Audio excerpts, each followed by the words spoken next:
In July of 1991, a man was running through the streets of Milwaukee. He was barefoot, disoriented, and terrified. When police found him, he tried to explain what had happened, but what he was saying sounded impossible. He claimed a man had held him captive, that there were bodies inside an apartment, that he barely escaped. At first, officers didn't believe him, but when they walked him back to that apartment, everything changed. The apartment belonged to Jeffrey Dahmer, and what police discovered inside would become one of the most disturbing crime scenes in modern history. Jeffrey Dahmer was born in 1960 in Milwaukee. By most accounts, his early life seemed ordinary, but beneath the surface, there were warning signs. As a teenager, Dahmer became increasingly withdrawn. He struggled with isolation, alcohol abuse, and disturbing thoughts he didn't understand or control. His crimes began in 1978.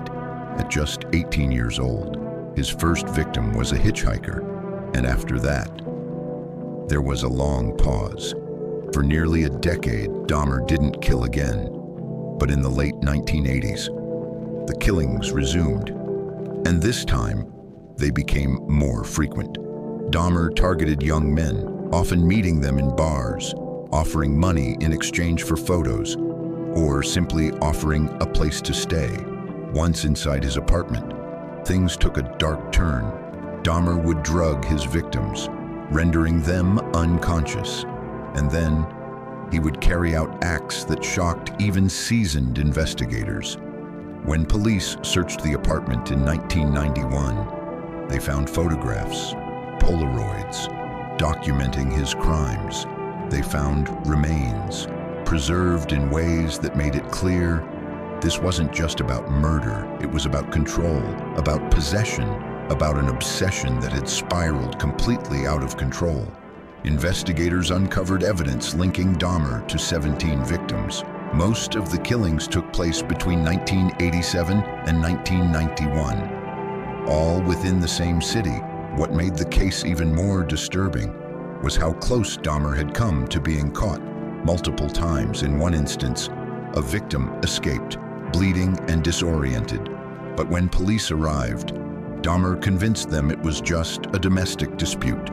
They left, unaware they had just returned a victim to his killer. By the time Dahmer was finally arrested, the full scope of his crimes began to unfold. During interrogation, he confessed, calmly, in detail. He didn't deny what he had done. He explained it, step by step.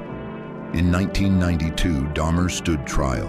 He pleaded guilty to multiple counts of murder. But the central question was his sanity. The court ultimately found him legally sane and responsible for his actions. He was sentenced to multiple life terms in prison, with no possibility of release. But the story didn't end there. In 1994, while serving his sentence, Dahmer was attacked by another inmate and killed. He was 34 years old.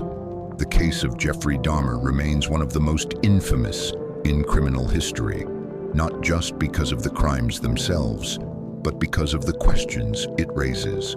How could someone commit such acts for so long without being stopped? How were warning signs missed? And how did ordinary encounters turn into something so horrific? Today, the case is studied by criminologists, psychologists, and investigators, not to sensationalize, but to understand, because understanding cases like this is one of the only ways to prevent them from happening again.